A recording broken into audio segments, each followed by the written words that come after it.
kunt u voor de kijkers van Latin Live iets vertellen om wat doet jullie hier? Wij staan hier iedere woensdagmiddag van 1 tot 2 uur met dit spandoek en verschillende mensen om bij onszelf en bij anderen op te roepen dat de wapenproductie en de wapenhandel gestopt moet worden. In tegenstelling met de enorme productiviteit die er is in Nederland door Nederlandse fabrieken en ook in het buitenland, internationaal, is er een enorme wapenindustrie. En nou, daar willen we zeggen van, dit willen wij niet. Zijn grote, zegt u, Nederlandse industriebedrijven dat werken met de productie van wapens? Die produceren wapens, ja, dat is bekend. Daar instanties weten daarvan. Dus dit delen we ook uit in de folders. En daar staan ook enkele fabrieken op die daar die wapens produceren of daar onderdelen van produceren en verkopen, in de handel brengen. Heeft u een paar namen dat u kunt misschien noemen? Ja, die staan hier op bijvoorbeeld DSM, Getronics, KPN, Philips, Capgemini. Nou, een hele lijst van namen en fabrieken die daar aan meewerken. En ook in het buitenland, die zijn bekend, die kun je opvragen. Wij staan hier al vanaf de Golfoorlog, na de Golfoorlog. En het is geen demonstratie, het is meer een waken. We staan hier in stilte en we delen dus de folders uit. We willen dus, zoals op het spandoek staat, uitzeggen dat we willen dat de wapenhandel stopt. En door de Golfoorlog zijn we dus wel tot ontdekking gekomen dat de oorlog niet voorbij is, zolang er nog zo'n overdaad aan productie van wapens in Nederland en in zoveel andere landen wordt gemaakt, geproduceerd. En dat wordt verkocht. En met zoveel conflicten in de wereld is het zo gemakkelijk om naar een wapen te grijpen, om dat op die manier zogezegd uit te vechten. Maar het roept volgens ons inzicht alleen maar meer geweld op. En dat zie je ook overal waar oorlog is en wapengeweld. De wapenindustrie is een hele grote handel in de wereld. Zo wat jullie willen is dat stoppen. Denken jullie dat misschien de wapenindustrie moet ook zoals illegaal worden? Wat denkt u van? Nou, ik denk dat de regeringen daar toch duidelijker mee om moeten gaan. Dat de conflicten in de wereld niet opgelost worden met wapengeweld. En wel door andere mogelijkheden van dialoog. Er zijn zoveel. We hebben mensen genoeg die daar een studie van kunnen maken en inzicht in hebben in onze tijd.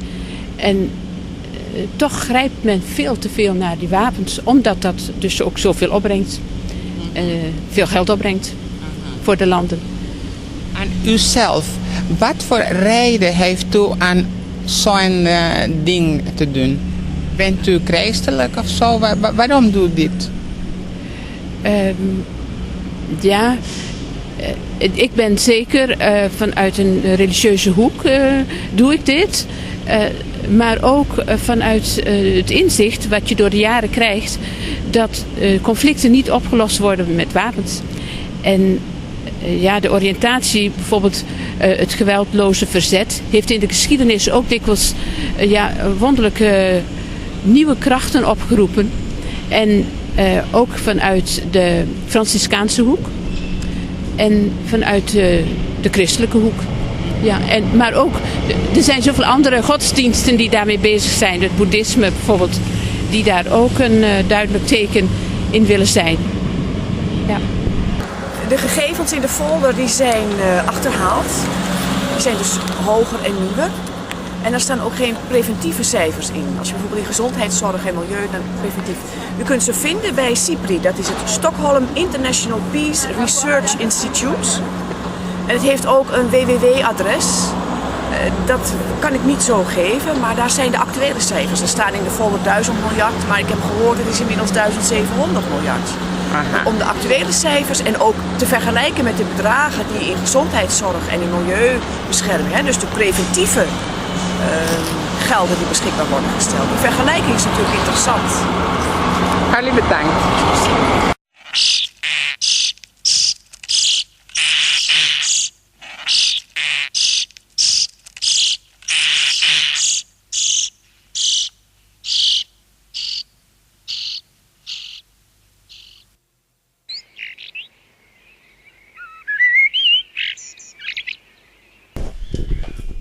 Adelina Reyes, mexicana eres tú, ¿verdad?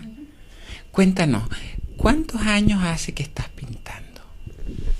Bueno, se puede decir que después de la academia, a partir de que terminé, entre 6 y 7 años, más o menos. Pero profesionalmente, digamos, ya de lleno a la carrera, como 4 años. Porque bueno, anteriormente, después de la academia, no me dediqué realmente a pintar. Porque bueno, primero tenía un gran problema, que es la cuestión de la supervivencia. Y con la pintura en México, la verdad, no se puede vivir. Entonces me dediqué normalmente a hacer otro tipo de trabajo, que bueno, tenían cierta relación con el arte, pero no directamente. ¿Cómo fue que empezaste a pintar o cuándo sentiste esa necesidad de comenzar a pintar? Bueno, realmente yo comencé a pintar desde que era niña, ¿no? Desde que iba a la primaria, ¿no? Hacía mis dibujos, mis tareas muy ilustradas, con muchos colores. Yo creo que es algo un poco ya innato, ¿no? Que lo traigo, bueno, también digamos influencia de mi hermano, porque mi hermano mayor también es pintor, ¿no? Uh-huh. Pero personalmente yo puedo decir que empecé por gusto propio, ¿no? ¿Te costó en el sentido de que te pusieron traba tus padres o algo así? Sí, un poco, porque mis padres no les hacía buena la idea del hecho de que yo estudiara artes plásticas. Inclusive me aconsejaron que, bueno, que era obvio que mucha gente de esa carrera no vivía, ¿no? Pero bueno, yo digo, si a mí me gusta, yo lo quiero hacer, ya veré cómo resuelvo el problema en un futuro, ¿no? Y dicho y hecho, lo estudié y ciertamente ellos tenían razón. Después de que terminé, no me pude colocar en ningún lugar. Traté de encontrar trabajo como ilustradora, como pintora. Y bueno, sin experiencia, normalmente no te cogen para darte trabajo, ¿no? Entonces costó un poco de trabajo, ¿no? ¿Y cómo fue que viniste a dar acá a Ámsterdam? ¿Y cuándo llegaste? Bueno, es una larga historia, ¿no? Antes de venir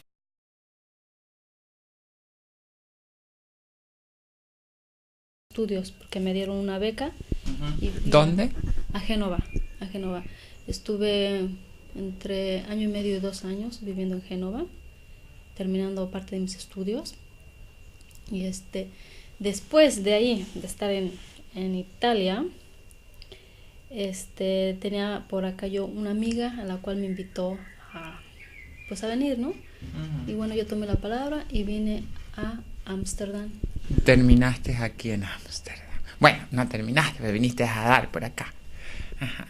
¿Y qué te parece? ¿Cómo te ha tratado Ámsterdam? Ay, caramba, yo creo que, wow, el inicio, bueno, como a todo mundo yo creo, ¿no? Pues es algo que es súper difícil, ¿no? Porque primero te enfrentas con un choque de cultura y de mentalidad de la gente, ¿no? Y por otro lado, el problema de vivienda, ¿no? Y bueno, la inexperiencia, el conocer poca gente, fue muy, muy duro para mí al inicio establecerme aquí porque, bueno, las cosas no se dan así nomás. Y cuéntame, Adelina, ¿tú vives de tu trabajo? ¿Vendes cuadros? Realmente no puedo decir que vivo de mi trabajo. Poco, realmente muy poco de los ingresos que yo tengo provienen de mi trabajo. Pero el resto de, digamos, de mis ingresos los encuentro por otro lado, haciendo otro tipo de trabajo que sí, de alguna manera tiene que ver un poco con el arte. En otras ocasiones, pues no, a veces A veces uno aprovecha ciertas oportunidades que no tienen nada que ver con el arte, simplemente hay que aprovechar, ¿no? Y de tu arte, Adelina, ¿cómo definirías tu pintura? Bueno, podría definirla, o sea, realmente todavía no la puedo definir muy precisamente, ¿no? Se puede decir que en general mi pintura es muy colorida y los temas los cuales yo trabajo, sobre todo en los inicios donde empecé más formalmente a dedicarme a la pintura, son temas relacionados con México y la cultura, sobre todo cultura popular. Claro, hay otra gente que critica mi arte, obviamente, y lo considera lo que le llaman el arte naif, que es un poco así como arte, no sé. Naif. Naif, No sé. claro. ¿Y a ti no te gusta ese estilo? Sí, o sea, de hecho no me incomoda, ¿no? Obviamente yo no soy crítica de arte, o yo lo produzco y realmente yo pinto lo que me nace, lo que me gusta, pero sobre todo enfocado más a la...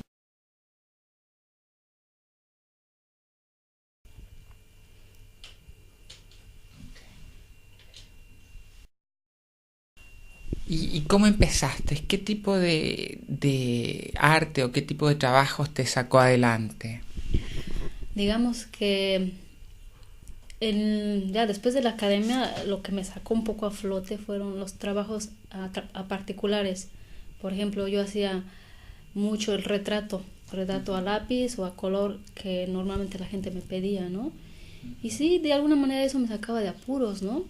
Pero como no era constante, obviamente realicé otra infinidad de trabajos que no tenían que ver con el arte. Pero entre ellos hacía yo retratos o me iba a negocios, ¿no?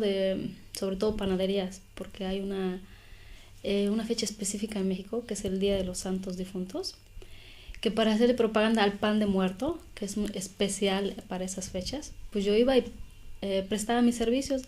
Entonces, pues me hacía mis grandes calaveras en los vitrales.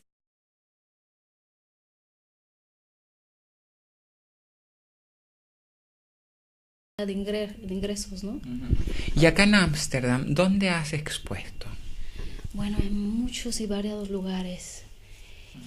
Digamos que empecé en los cafés y inclusive como en grupo, exposiciones en grupo.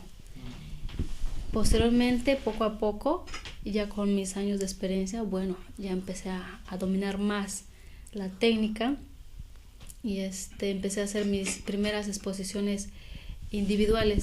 La primera la hice en Italia, en Milano. Festival de solidaridad a México por el movimiento de Chiapas de los indígenas. Entonces me dieron una oportunidad de exponer mi trabajo. Y posteriormente ese fue uno de los lugares donde fue mi primera exposición fuera de México. Y mis siguientes exposiciones han sido aquí en Holanda. Otro hice en un café en Rotterdam. Y los siguientes 2 o 3 cafés los hice aquí en Ámsterdam. ¿Tú de qué parte eres, Adelina? Soy del noroeste de México, de un lugar llamado Zacatecas. Y cuéntanos, ¿qué es característico de esta región? Uy, muchísimas cosas, ¿no? Sobre todo los museos, la arquitectura. Muy colonial, es una ciudad muy al estilo colonial. Bueno, esos son los vestigios que dejaron los conquistadores españoles, lógico, ¿no? Y bueno, pero además te diré que yo a Zacatecas no he regresado desde hace muchísimos años, ¿no? Casi, yo no sé, mis padres se trasladaron a la Ciudad de México cuando yo tenía 3 años de edad. Y solamente una vez he regresado a Zacatecas y como turista, ¿no? O sea, que la ciudad quedó en el pasado casi, ¿no? Y culturales de México. Por ejemplo, hay un tema que trabajo de vez en cuando y que lo sigo complementando poco a poco, que es...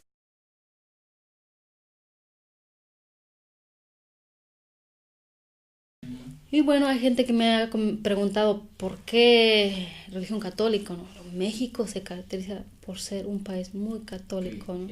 Católico sobre todo, ¿no? Entonces, yo trato de rescatar un poco la atmósfera mística del pueblo.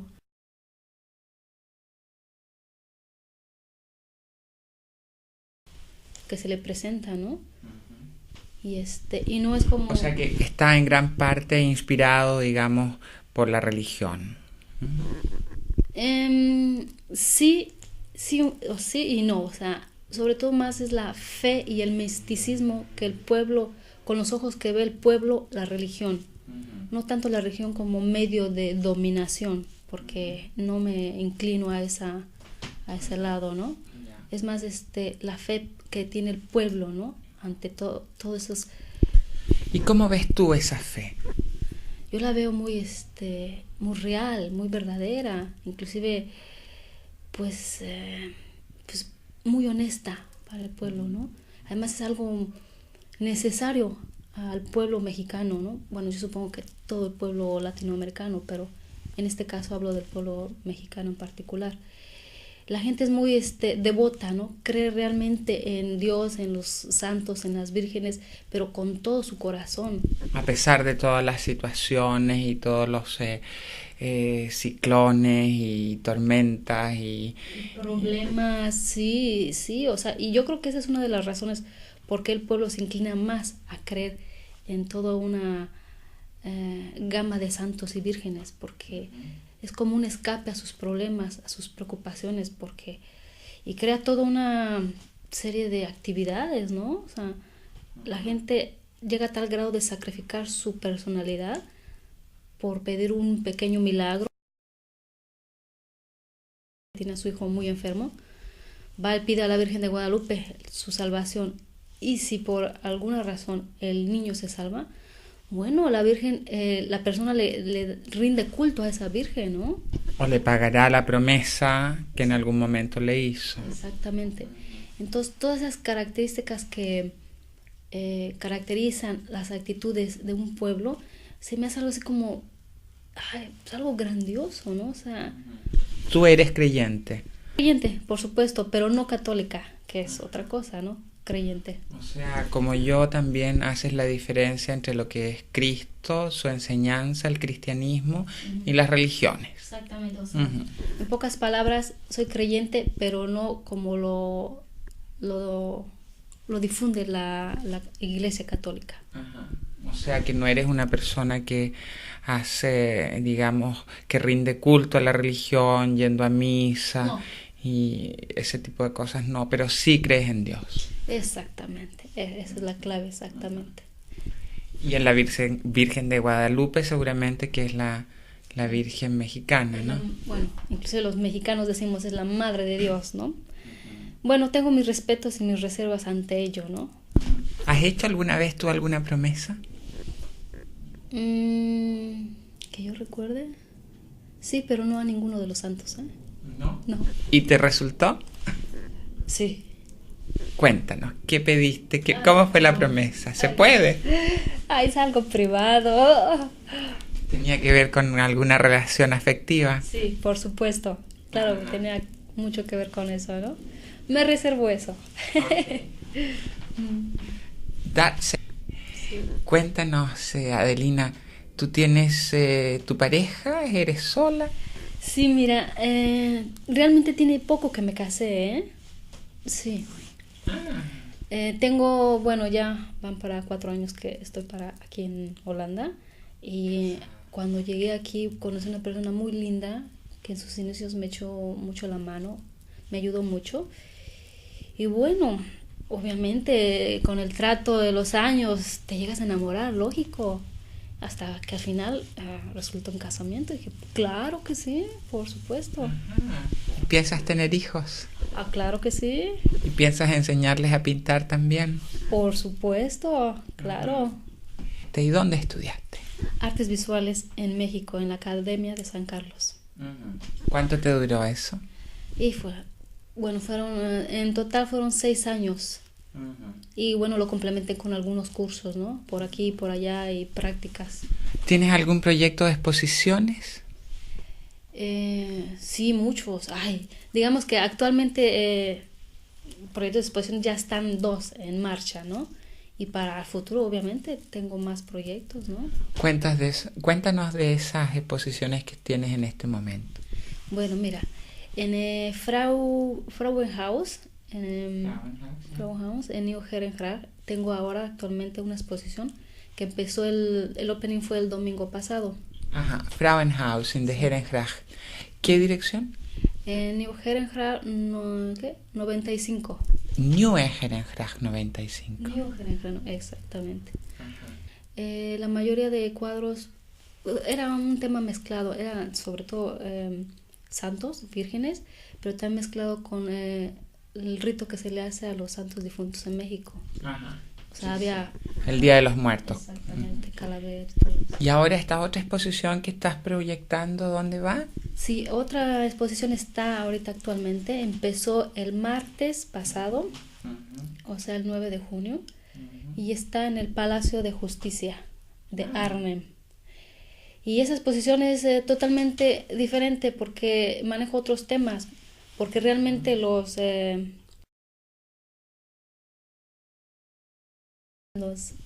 la Comisión de Arte escogieron ellos entre mi trabajo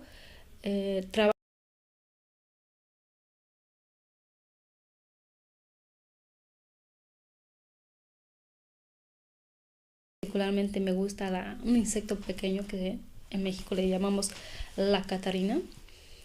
Entonces ellos consideraron que era muy apto para esa instalación porque es el símbolo de la justicia.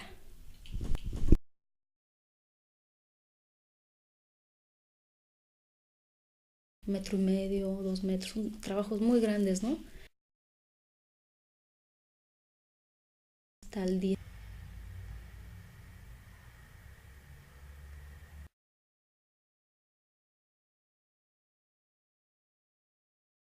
Y cuéntanos, ¿qué te inspira? ¿De dónde consigues tú la inspiración para pintar? Bueno, es algo muy variado, o sea, no hay algo específico que diga me inspira esto o lo otro. Simplemente puede ser que caminando en la calle yo vea algo que me interese, no sé, que me llame la atención, en un aparador o en la gente, cualquier detalle, ¿no? Y me llega una idea que digo, oh, esto me parece interesante, ¿no? Entonces, normalmente lo apunto, cargo siempre una pequeña libreta donde plasmo las ideas, ¿no? Por pendientes a desarrollar. Si algo me llama la atención, entonces digo, bueno, esto, ¿no? Por ejemplo, un niño en la bicicleta, ¿no? Por ejemplo, ¿no? Entonces de ahí empiezo a desarrollar algo, ¿no? Empiezo a imaginarme el niño tal como lo vi, tratar de hacer en la manera que me llamó la atención, por ejemplo, los colores de la bicicleta.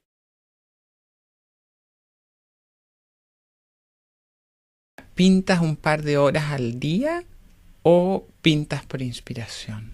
Bueno, realmente es lo segundo, ¿no? Pinto por inspiración, no puedo tener, de hecho no tengo un horario de pinto. Cuando no, pues sencillamente nada me sale. Es cuestión de pues tener alguna idea y en el transcurso del tiempo la voy desarrollando por pasos. O sea, yo no puedo sentar y frente a una tela y decir, bueno, ¿ahora qué pinto? No. Yo de antemano tengo que tener un poco de la idea desarrollada. Adelina Reyes, muchas gracias por tu participación en Latin Life y mucha suerte. No hay de qué, gracias. Silvia Mancuso, uruguaya, cantante de tangos para ser más precisamente. Cuéntanos, Silvia, ¿a qué edad empezaste a cantar? Para serte honesta, empecé a cantar cuando era bastante chica. Siempre me gustó cantar. Cantaba por la calle, cuando iba a hacer las compras, cuando iba al mercado, y tenía siempre la ilusión de que me iban a descubrir, de que alguien me iba a escuchar cantar y que iba a decir, pero qué bien que cantás, nena, venía a cantar a la televisión. Bueno, y no estamos muy lejos de la realidad porque tú cantas muy lindo y tengo entendido que mucha gente te quiere escuchar cantar constantemente. Ahora, cuéntanos, ¿cómo llegaste a Holanda? Llegué casada con una niña, tenía 18 años. Y bueno, vinimos aquí refugiados en el 78 como refugiados políticos, pero también había evidentemente en mi corazón juvenil algo de aventura. Sí, cómo no. Cuéntame de esa parte política, porque fueron refugiados políticos. ¿Ustedes pertenecían al famoso grupo Tupamaros? No era mi caso porque yo me fui a los 15 años de Uruguay, estábamos en Buenos Aires viviendo cuando conocí a mi ex esposo y él había estado ya incluso preso en Uruguay y cuando vino el golpe de Estado en Argentina y las cosas se pusieron difíciles para todos los extranjeros allí. Y bueno, el caso mío era más tranquilo porque mi padre era argentino y teníamos documentos, pero el caso de él no, él tenía que renovar cada año en la jefatura y bueno, y en un momento surgió una lista en la agenda de una persona que habían asesinado en Buenos Aires y nada, ahí fue como definitiva la decisión de irse de allí, sí. Y cuéntanos, para terminar con esta parte política, ¿piensas que la situación de Uruguay está mucho mejor que en esa época? Bueno, yo hace ya 23 años que estoy aquí y no estoy muy enterada. Pienso que hay una parte de libertad que la gente obviamente ha ganado en estos últimos años, que ha recuperado. Creo que hoy la situación allí es otra. Y igual, bueno, las dificultades en este momento económicas, sobre todo, los problemas sociales y económicos son en este momento muy grandes, sí. O sea que en otras palabras la situación, por lo menos desde el punto de vista económico, no ha cambiado mucho. No, hasta te diría que ha empeorado bastante incluso. Sí, los últimos, también pienso, yo lo veo un poco desde la perspectiva desde aquí, digamos, y desde la información que yo recibo aquí, tomada siempre con pinzas, que obviamente es parte de la estructura económica del mundo, Sudamérica, y bueno, y Uruguay no es un país económicamente fuerte como para resistir la presión, y sí, están en este momento pasando por un momento muy difícil.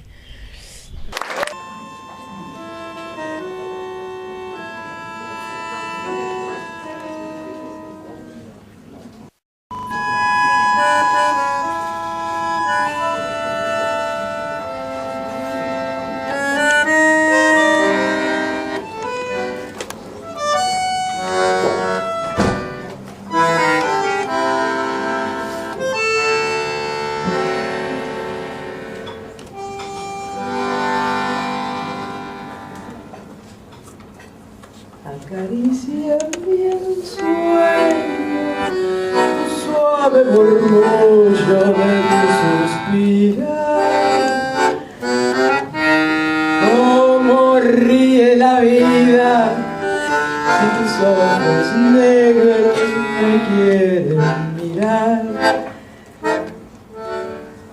Y si es mío el amparo de tu risa alegre, que es como un cantar, ella quieta mi herida, todo se olvida.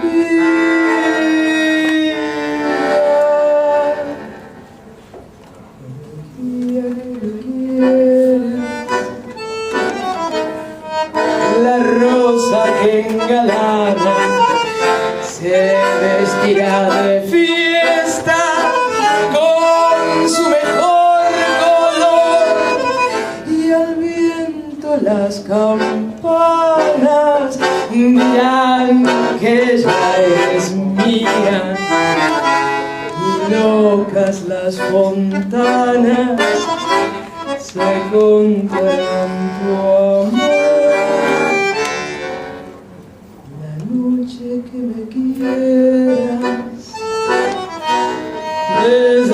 azul del cielo, las estrellas celosas nos mirarán pasar y un rayo misterioso hará nido en tu pelo, luciérnaga curiosa, que verás que eres mi consuelo.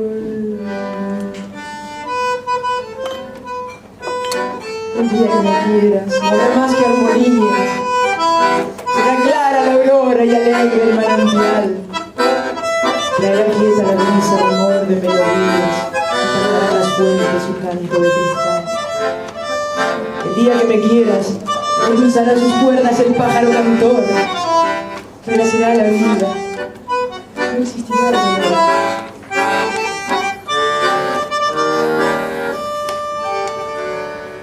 La noche que me quieras, desde el azul del cielo, las estrellas celosas nos mirarán pasar y un rayo misterioso hará nido en tu pelo,